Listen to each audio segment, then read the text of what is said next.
আপনার কাছে ভালো কাপড় চোপড় আছে না? হ্যাঁ, ভালো কাপড় আছে, তবে বাড়িতে। ঠিক আছে চলেন। ঠিক আছে তাহলে চলেন। তাহলে চলেন আমার বাড়ি থেকে ভালো কাপড় কিনে নিয়ে আসি।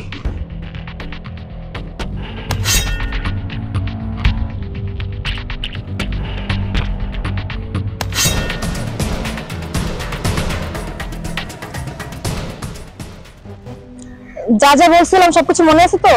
হ্যাঁ হ্যাঁ, আমার সব কিছু মনে আছে। তুমি আসছো? কতক্ষণ ধরে ওয়েট করতেছি তোমার। এই যে আমার চাচা। আসসালামু আলাইকুম। ওয়ালাইকুম সালাম। ভালো আছো বাবা? জি আঙ্কেল, ভালো। আপনি ভালো আছেন? জি।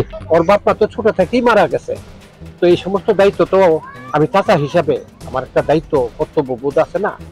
তো এই মানুষ করতে গিয়া আমার ওর পিছনে লেখাপড়া খরচ, অসুখ বিসুখ হয়েছে, তারপরে অনেক কিছু খরচ টরচ করতে গিয়া আমি জায়গা জমিন ঋণ করে দিয়া আমি প্রায় 12 লাখ টাকা ওর পিছনে খরচ করছি। আমি এও শুনছি তোমার অবস্থা ব্যবস্থা ভালো। এই আমার কাছে পাত্র হিসেবে আমার কাছে খুব ভালো লাগছে, আমি খুব খুশি।